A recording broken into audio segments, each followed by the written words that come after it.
Hello, j'espère que vous allez bien. Nous sommes le mardi 17 septembre et je commence un nouveau vlog. Par rapport au vlog précédent, pas trop de changements au niveau lecture. Je termine doucement mais sûrement, je vais arriver à la fin. Il me reste 80 pages je pense du Manoir oublié de Anne Jacobs et je suis toujours sur ma lecture audio du coup parce que j'attends toujours le livre en physique du Lucinda Riley, donc La promesse cachée. J'ai commencé hier en lecture commune avec plusieurs personnes sur Instagram, La grosse briquet Babel de R.F. Kuang, je crois que c'est ça le nom de l'autrice. C'est une grosse brique, les chapitres sont énormes, on lit 2 chapitres par jour, mais ce sont des très gros chapitres. Mais c'est fascinant, voilà, je vous en parlerai quand j'aurai un peu plus avancé, mais je sens que ça va être une très belle lecture. Du coup, je commence ce vlog en vous montrant tout simplement ce que j'ai reçu dans ma boîte aux lettres hier et aujourd'hui. Hier m'attendait dans ma boîte aux lettres l'adaptation graphique de D'or et d'oreiller d'Aurélie, rien à voir, de Flore Vesco, qui est un roman que j'avais vraiment beaucoup aimé, qui est une réadaptation du conte de la princesse au petit pois. Et j'ai vraiment hâte de découvrir ce que ça va donner en BD. Et alors aujourd'hui, j'ai reçu la version définitive de Agence Perlido. Je sais qu'on va recevoir encore une box autour, mais elle n'est pas prête, donc on vous a envoyé le roman. Donc je l'ai déjà lu du coup en épreuve non corrigée. Je vous l'ai chroniqué il y a 2 semaines je pense en vidéo. Et là je l'attendais pour faire la photo. Donc voilà, j'ai reçu la version définitive qui est absolument sublime de Agence Perlido de Victor Dixon. Je vous invite à aller voir soit mon avis Instagram qui va arriver bientôt. À mon avis d'ici le moment où ce vlog sera publié, mon avis sera déjà disponible sur Instagram, soit d'aller voir mon avis je crois que c'était il y a plus ou moins 2 vidéos, donc voilà. C'est le vlog d'il y a 2 semaines je pense. Voilà, pour avoir mon avis dessus. Mais du coup, il va pouvoir directement être rangé dans ma bibliothèque puisque je viens de faire la photo. Voilà, c'était pour la petite introduction du vlog. On se retrouve pour une nouvelle semaine, pardon. Il va faire super beau cette semaine, plein de soleil, donc ça va faire du bien. Et puis je crois que l'automne va finalement s'installer. Je vais pas trop regarder la météo de la semaine prochaine, mais je ne sais pas. Là en tout cas, il fait chaud. Je vais bientôt enlever mon pull.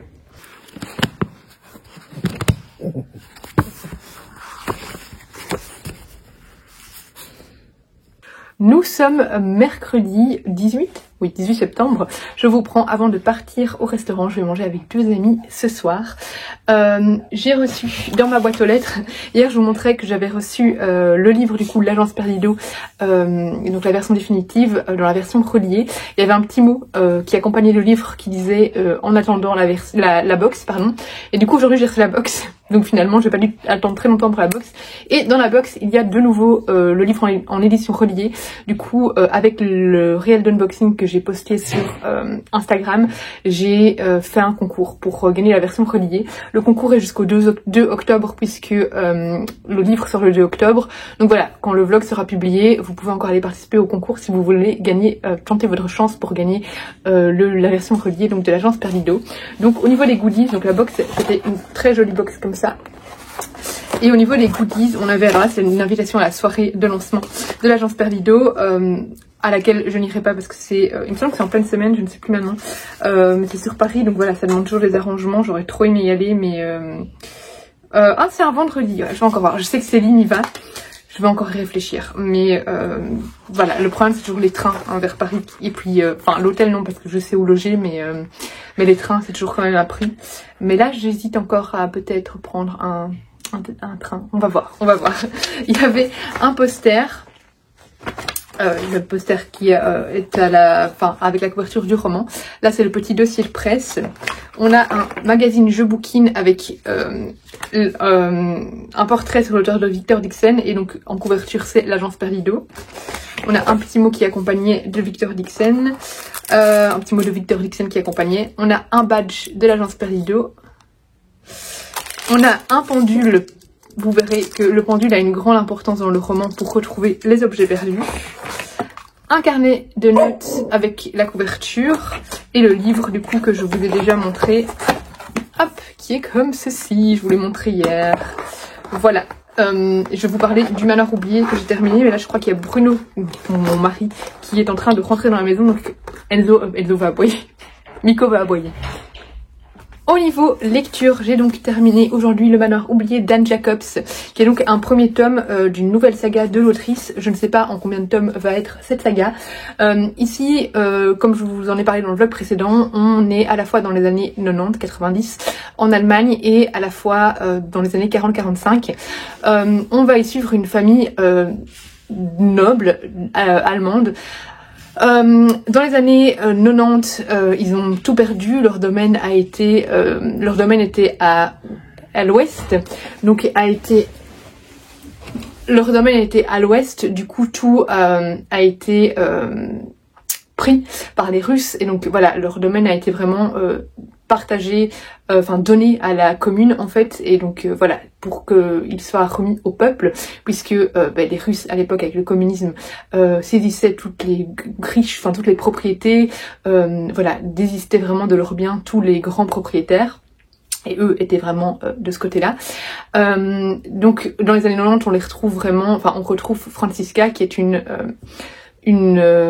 des nobles de ce domaine et plusieurs membres de sa famille. Et elle va vouloir retourner au domaine pour essayer de le reprendre. Et on va avoir du coup des passages aussi durant la guerre 40-45 où on va vraiment suivre du coup l'évolution de cette famille durant la guerre, ce moment où ils ont perdu leur domaine, etc.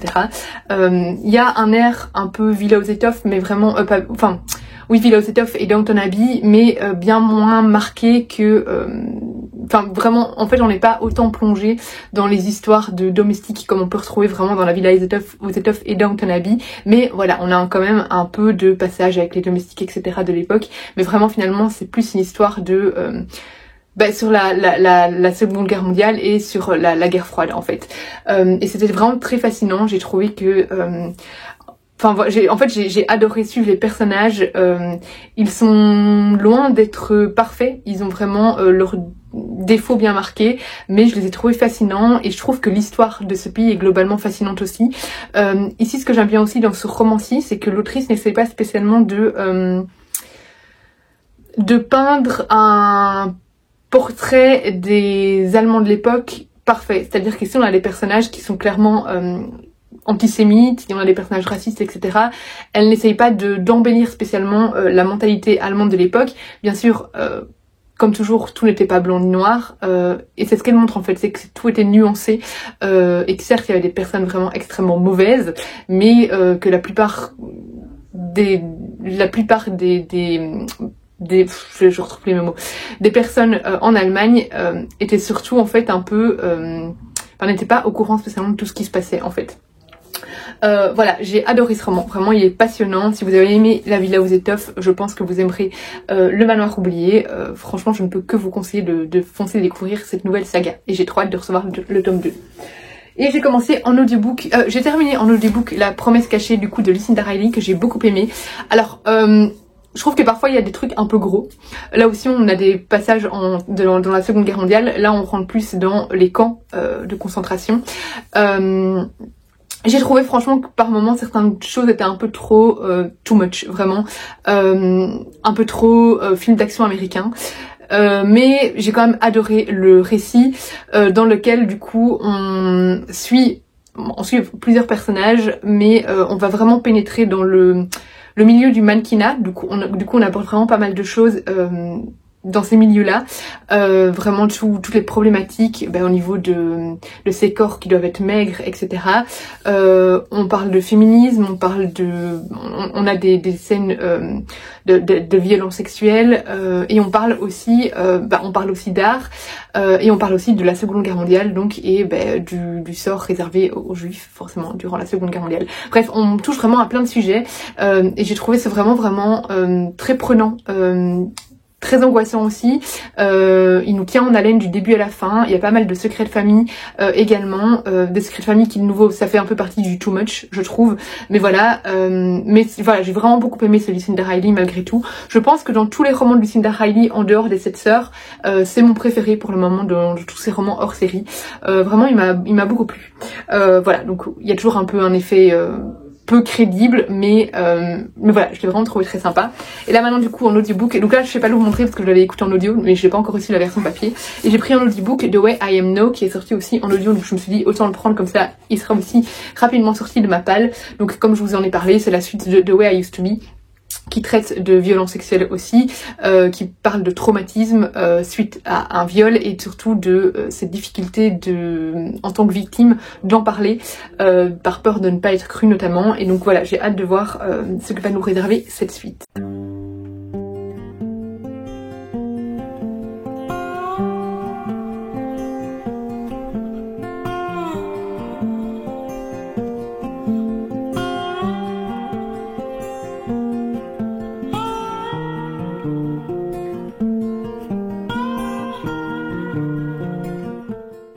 On est le 20 septembre, je vous ai pas pris hier, j'avance toujours dans ma lecture de Babel et dans mon audiobook de The Way I Am Now.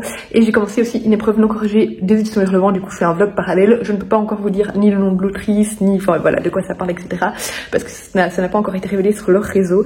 Mais du coup voilà, je lis un autre livre en parallèle, donc je crois que je vais lire aussi quelques petites BD pour pouvoir compléter un peu ce vlog. Et puis j'ai tellement de belles BD qui m'attendent juste... là, vous voyez, là derrière la bougie et le sopalin, comme vous dites en France. Donc voilà, pour vous présenter un peu de contenu, bien que vous aurez déjà pas mal d'avis, je pense, dans ce vlog. Voilà, c'était le petit coucou du vendredi, j'ai trop hâte d'être en week-end. Je suis complètement coincée aujourd'hui.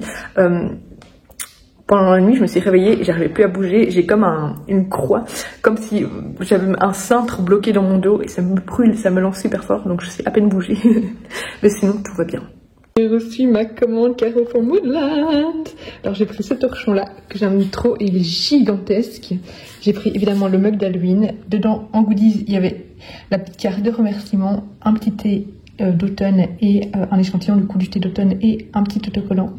Et le plateau, enfin le plateau c'est pas un goodies, je l'ai acheté. Et j'ai le plateau pour ma soeur également, c'est trop beau, ça me donne envie de faire plein de photos là.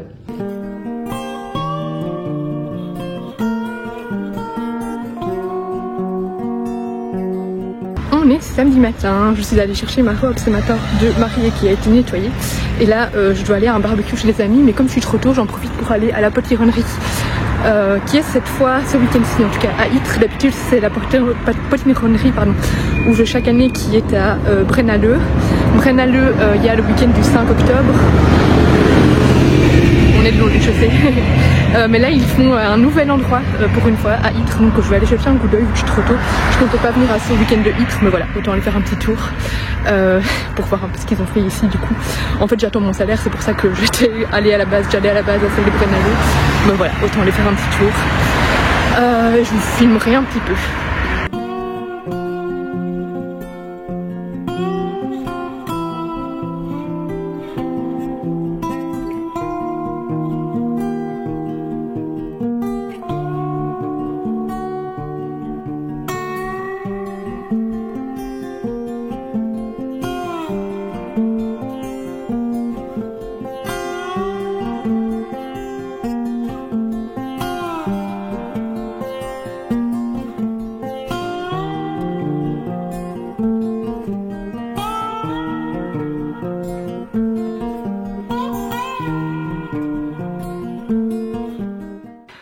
On est dimanche, il est 14 h je pense.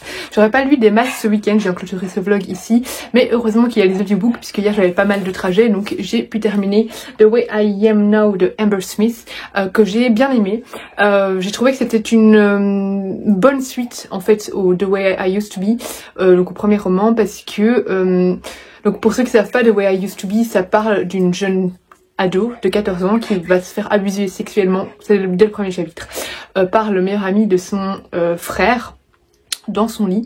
Et dans le tome 1, du coup, on va suivre ce traumatisme, elle va en parler à personne et on va voir à quel point ça va la bouffer intérieurement et la marquer en fait dans son évolution en tant qu'adolescente. Et dans ce tome 2, on la retrouve un peu plus âgée, toujours très jeune, hein, mais et on va plus aborder ici le processus de guérison, comment nouer de nouvelles relations amoureuses après ce genre de traumatisme, que ce soit d'un point de vue confiance, d'un point de vue sexuel, voilà. Et puis évidemment il y a tout le côté un peu procès également qui va être abordé. J'ai trouvé ça vraiment abordé avec beaucoup de tact, avec beaucoup de d'intelligence, et surtout je trouve que enfin voilà, on montre à quel point il n'y a rien de problématique, c'est vraiment très bien abordé en fait. Et ça permet aussi de casser un peu les habituels propos que souvent les hommes peuvent rétorquer face à de telles accusations, et je trouve que ça casse très bien ce genre de propos, et que on est vraiment dans la tête de cette jeune femme maintenant, et on voit à quel point ce genre de propos l'affecte, et comment elle a vraiment vécu la chose. C'était vraiment un très bon roman que je conseille fortement, qui devrait être lu en fait par beaucoup de gens, filles comme garçons, parce que les garçons ça leur permettrait de réaliser l'absurdité parfois de leurs remarques par rapport à tout ça. Mais voilà, j'ai trouvé ça vraiment très bien écrit, un très bon roman jeunesse que je conseille vivement. Et du coup là j'ai commencé l'audiobook de Le livre perdu des sortilèges de Deborah Harkner, je crois que c'est ça le nom, bref. Mais voilà, je suis pas très loin du tout, je suis au chapitre 2. Et donc là je l'ai pris en audiobook. Je suis toujours sur ma lecture de mon épreuve non corrigée, mais même là j'ai pas tellement avancé, enfin je suis à la moitié, mais voilà, j'ai vraiment pas beaucoup lu ce week-end, et je suis toujours dans Babel, mais ça du coup j'en parlerai le vlog prochain, puisque je le terminerai la semaine prochaine, vu que la lecture commune est sur 2 semaines. Juste vous montrer les achats que j'ai fait du coup hier à la potironnerie. Alors la potironnerie hier, donc comme je vous ai dit, j'étais pas du tout censée y passer. À la base vraiment je comptais y aller, et je compte toujours y aller au week-end du 5 octobre. En fait la potironnerie, ça fait plusieurs années que je vous le montre en vidéo. C'est une fête qui est organisée à Braine-l'Alleud où ils vendent des potirons, et de plus en plus il y a des petits stands en fait de créateurs. L'année passée il y en avait 1 ou 2, cette année il y en avait un petit peu plus, et il y a depuis l'année passée Christelle Marlowe qui est une créatrice que j'admire voilà énormément, et cette année j'avais de nouveau envie de mettre le budget dans une de ces créations. Ces créations ne sont pas données, mais ça vaut amplement le prix, parce qu'en fait c'est des heures de travail, et puis c'est des créations qui sont déclarées, donc forcément l'État prend une partie. Donc voilà, le budget, personne ne me choque pas, et j'avais envie de mettre le budget dans une de ces créations. Donc je lui ai pris quelque chose. J'avais pas prévu de prendre avant, justement j'attendais mon salaire d'octobre, mais hier quand je les ai vus je me suis dit ah écoute tant pis, prends. Demain j'attends un petit virement de YouTube qui compensera du coup, parce que là je suis allée prendre sur mon compte épargne, je remettrai dessus. Mais vu que c'est des créations uniques, j'ai flashé sur 2, j'en ai pris qu'une. Il est possible que je prenne la deuxième si elle est encore là le 5 octobre, on verra bien. Mais j'y retourne du coup, enfin pas le 5, j'y retourne le 6 à celle de Braine-l'Alleud. Donc là c'était organisé pour la première fois à Ytre. Je préfère à Braine-l'Alleud, je trouve que c'est un peu plus cocooning. Ytre en fait hier il y avait beaucoup de monde à l'heure où j'étais allée. Maintenant c'était peut-être voilà en fonction de l'heure etc. Mais par contre à Ytre il faisait super beau, et c'était vraiment un chouette moment. Même si je ne suis pas restée longtemps, j'ai croisé aussi vite fait, je savais pas qu'elle y allait, Lise, donc Cappuccino in Books, donc voilà c'était sympa. Et j'ai découvert une nouvelle créatrice, c'est la Nouvelle Pousse. Je ne connaissais pas du tout. Et alors vu que j'avais déjà trop dépensé, j'ai juste pris, j'avais un billet de 5 €, sur moi ça tombait bien, un marque-page c'était 5 €, donc j'en ai pris un. Mais clairement j'en avais envie de beaucoup plus, parce que par exemple il y avait des petits chats dans des onigiri, c'était adorable. Donc voilà, je lui ai pris un marque-page avec des petites citrouilles, trop chou. Et si on s'abonnait à son compte, on pouvait prendre un petit sticker, et il y avait des marque-pages comme ça d'ailleurs. J'avais hésité à prendre celui-là et pas les citrouilles, mais finalement j'ai pris celui-là. Donc c'est de la Nouvelle Pousse si jamais si vous voulez la suivre. Et là évidemment je n'ai pas pris de ciseaux, mais je vais essayer de l'ouvrir. Hop. Ouais. Je vais vous montrer la bête que j'ai prise chez Christelle Marlowe. Oula, ça va mettre du foin partout.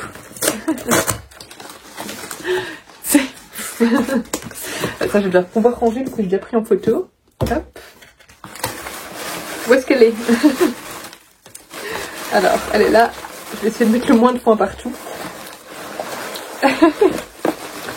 Ça sent la ferme. Hein. Donc, ne pas la faire tomber. Hop. Nico, non, ne joue pas dans le foin, s'il te plaît.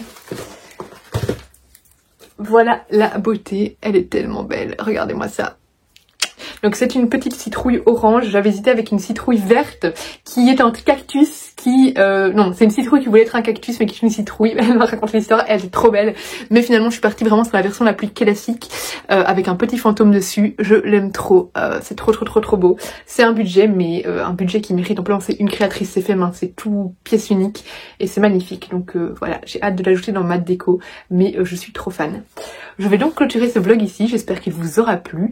Là, pour ceux qui avaient posé des questions pour la FAQ mariage, ne vous inquiétez pas, ça va arriver, je l'ai toujours pas filmé. En fait, j'attends, la photographe hier a envoyé la boîte de photos et...